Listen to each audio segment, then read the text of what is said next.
بسم اللہ الرحمن الرحیم۔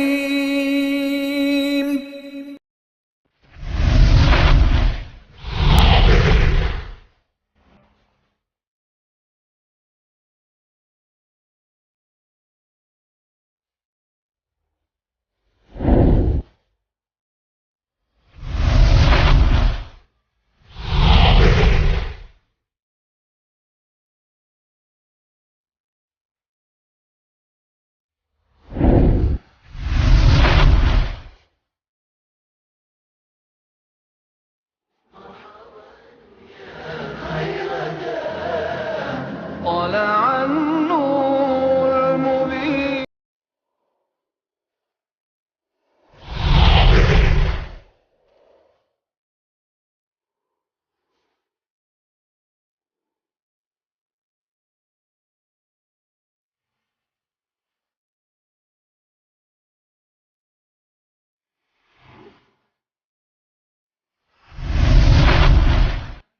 والذين هاجروا في الله من بعد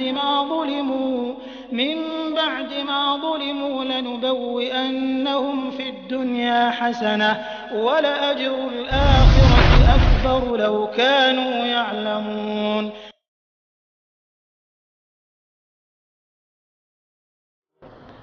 السلام عليكم ورحمة الله وبركاته۔ إن الحمد لله نحمده ونستعينه ونستغفره ونعوذ بالله من شرور أنفسنا ومن سيئات أعمالنا، من يهده الله فلا مضل له ومن يضلل فلا هادي له، وأشهد أن لا إله إلا الله وحده لا شريك له، وأشهد أن محمدا عبده ورسوله۔ يا أيها الذين آمنوا اتقوا الله حق تقاته ولا تموتن إلا وأنتم مسلمون۔ يا أيها الناس اتقوا ربكم الذي خلقكم من نفس واحدة وخلق منها زوجها وبث منهما رجالا كثيرا ونساء، واتقوا الله الذي تساءلون به والأرحام إن الله كان عليكم رقيبا۔ يا أيها الذين آمنوا اتقوا الله وقولوا قولا سديدا يصلح لكم أعمالكم ويغفر لكم ذنوبكم، ومن يطع الله ورسوله فقد فاز فوزا عظيما۔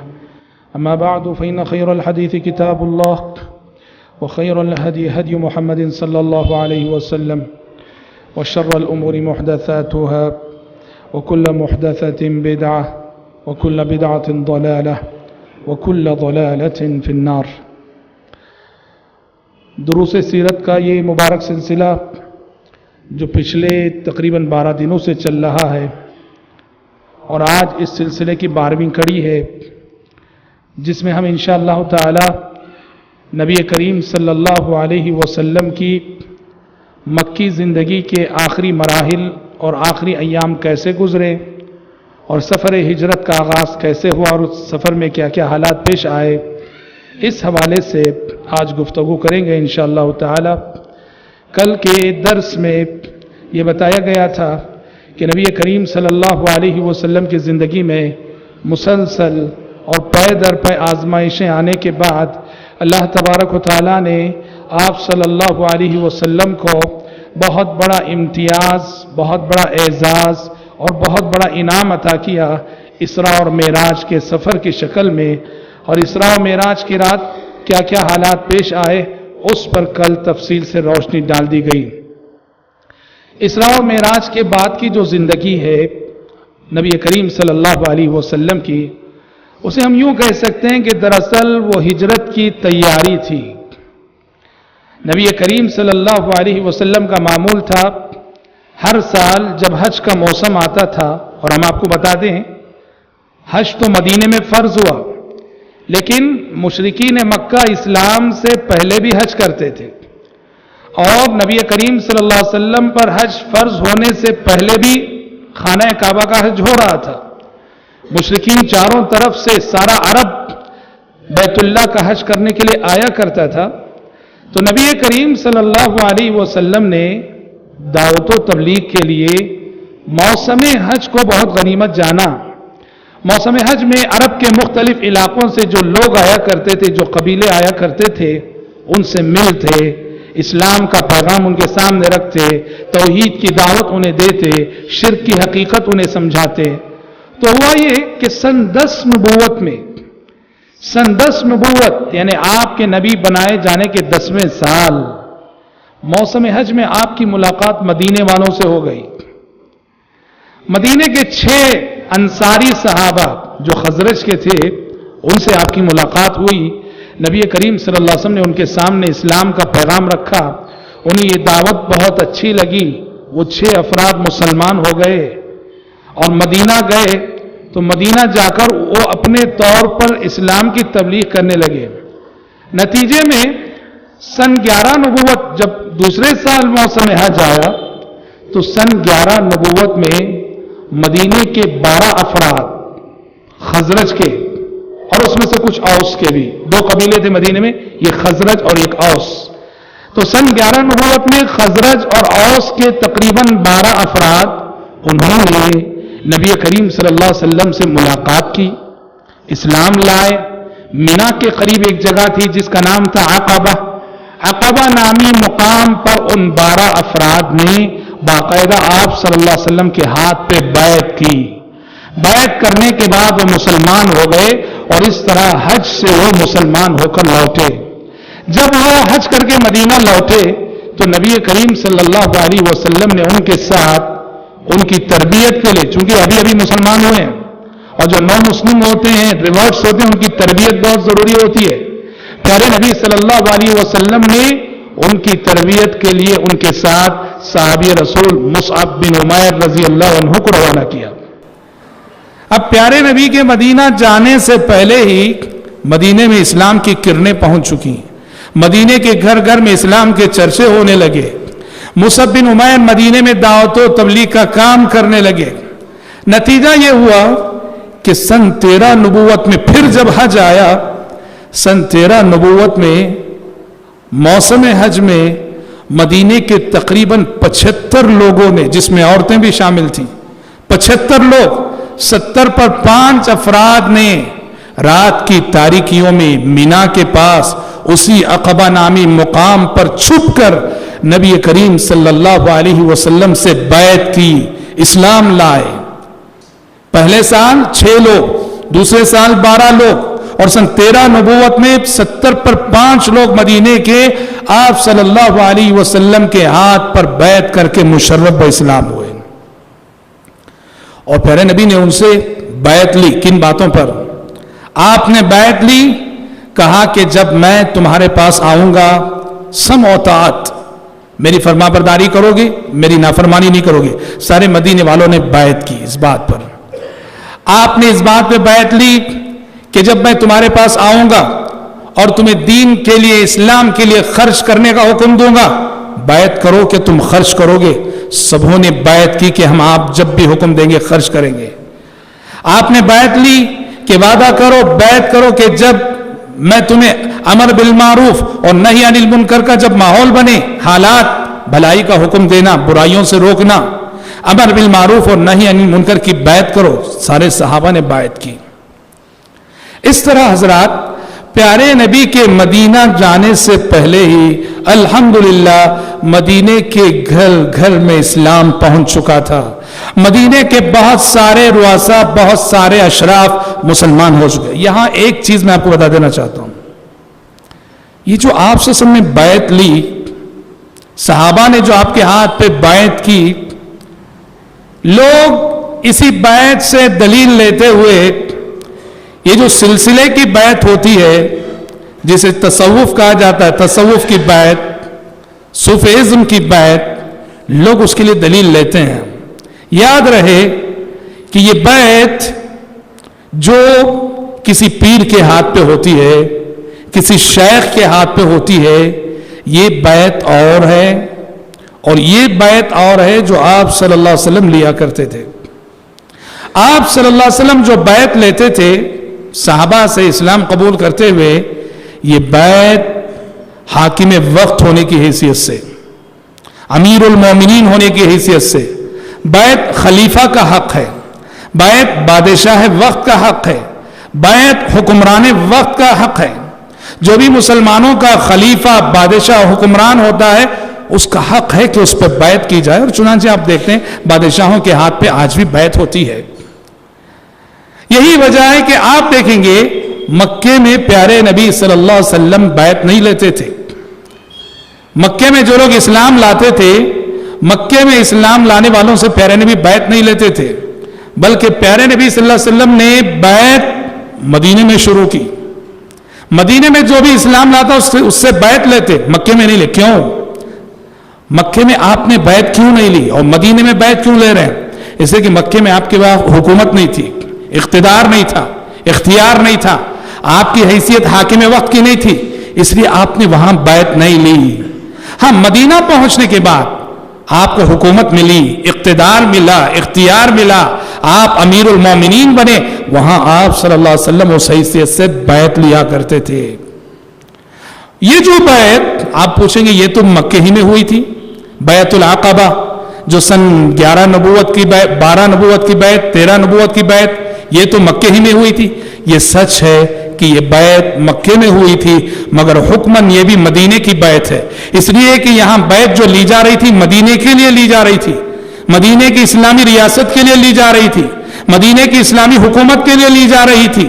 یہاں کی بیعت جو مکے میں لی جا رہی تھی لیکن مقصد مدینہ تھا۔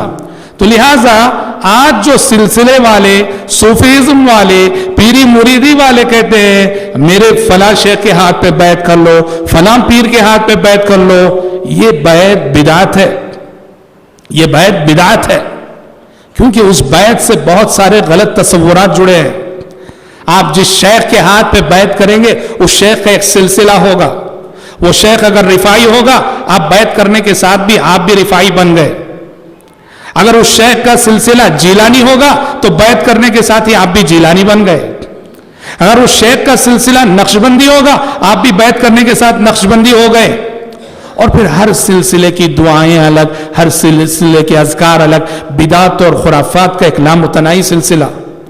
تو لہٰذا اس بیعت سے اس بیعت کے لیے دلیل نہیں لی جا سکتی، یہ بیعت اور ہے اور وہ بیعت اور ہے۔ تو بہرحال پیارے نبی کے مدینہ جانے سے قبل بحمد اللہ اسلام مدینے کے گھر گھر پہنچ چکا تھا، اور جیسے ہی ہجرت کا زمانہ قریب آتا گیا پیارے نبی کو اللہ تعالیٰ نے خواب میں بھی دکھا دیا۔ آپ نے صحابہ سے فرمایا کہ اللہ تعالیٰ نے مجھے تمہاری ہجرت کا مقام خواب میں دکھایا۔ آپ نے کہا کہ وہ کھجوروں والی زمین ہے جہاں کھجوروں کے باغیچے ہیں۔ پھر آپ نے فرمایا یہ ایسا شہر ہے جو دو پتھریلی زمینوں کے درمیان ہے، اس کے دونوں کنارے پتھریلا علاقہ ہے، پتھر کا علاقہ ہے۔ اور مدینے میں آج بھی دو علاقے مشہور ہیں، ایک کو کہتے ہیں حرہ شرقیہ، ایک کو کہتے ہیں حرہ غربیہ۔ مشرق میں مدینے کے اور مغرب میں مدینے کے دونوں طرف پتھریلی زمین ہے، اور عہد نبوت کا مدینہ ان دو پتھریلے حصوں کے درمیان آباد تھا۔ پیارے نبی کو مدینہ خواب میں اسی حصے سے دکھایا گیا تھا کہ وہ کھجوروں والی زمینیں جو دو پتھر کے علاقوں کے درمیان آباد ہے، پتھریلی زمین کے درمیان آباد ہے، اور یہ طے تھا کہ وہ مدینہ ہے۔ چنانچہ جیسے ہی آپ صلی اللہ علیہ وسلم کی بیعت مدینے والوں سے ہوئی، ادھر صحابہ کرام رضوان اللہ علیہ مجمعین سلسلہ وار مدینہ ہجرت کرنے لگے، مدینہ ہجرت کرنے لگے۔ بہت سارے صحابہ ہجرت کیے، سب کچھ لٹا کر، سب کچھ گوا کر، بڑی قربانیاں دے کر، جیسے ہم نے اپنے پچھلے دروس میں آپ کو بتایا ہے ابو سلمہ نے ام سلمہ کے ساتھ ہجرت کی تو کیا کچھ ہوا ان کے ساتھ۔ صہیب رومی رضی اللہ عنہ ہجرت کرنے کے لیے نکلے مدینے سے۔